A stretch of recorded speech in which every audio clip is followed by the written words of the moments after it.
Najbitnije tri stvari su fleksibilnost, kreativnost i snaga. Iako na prvu ovaj sport izgleda izrazito nasilno, borbe kečera su iscenirane, imaju planirani završetak, a svi potezi profesionalnih hrvača izvode se tako da se protivnika zaštiti i ne povrijedi. Ako bi neko nespreman išao u ring, onda bi se vrlo vjerojatno, gotovo 100% ozlijedio. Mi ne dopuštamo takve stvari, znači ne dopuštamo da neko ulazi u ring ako nije 100% spreman.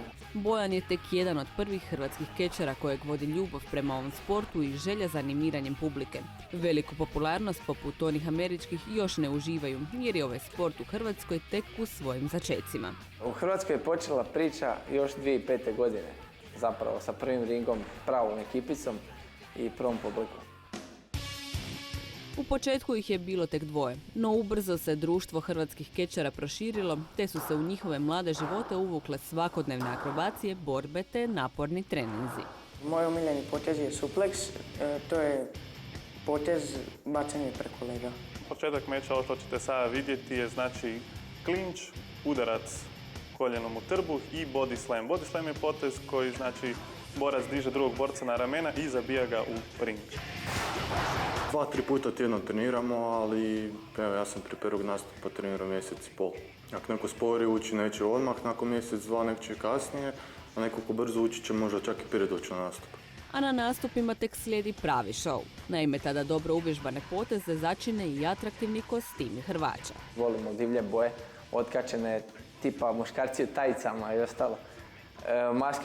Maske su dobrodošle, bandaže, bez majica, duge kose, tetovaže. Uz prepoznatljiv imidž, ovi su se mladići na svjetski poznate kečere ugledali i kada je riječ o odabiru imena pod kojim nastupaju. Mene od osnovne škole zovu Sena, to mi je po mom najdražem wrestleru John Cena i jednostavno uzeo sam svoje ime Dario, a njegovo prezime. Kroz ime, lik i poteze u ringu, ovi profesionalni hrvači nastoje publici prikazati svoj karakter. Time ovaj sport mnoge podsjeća na kazališnu predstavu. Sviđa mi se prvenstveno jer je gluma, znači dobro uvježbana gluma sa tim kaskaderskim efektima.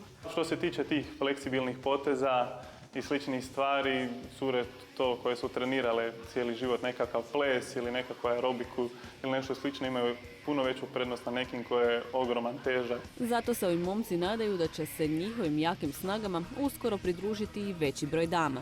No njihove želje ne staju samo na tome. Ovi konopi, kao što vidite, nisu baš profesionalni. A što se tiče prostora, ovaj plafon ne dozvoljava nam da skačemo još sa konopa i izvodimo vratolomije kakve bi radili, naravno da postoji mogućnost na tim. Znači, tražimo svakako prostor neki u Zagrebu, ako ima šta, ako bude neko mogao pomoći, tu smo, nek nam se javi. I bez adekvatnih uvjeta za treniranje, prvi hrvatski kečeri sredinom kolovoza će održati još jedan svoj nastup. Nakon onog u Zagrebu, red je došao i na Rijeku.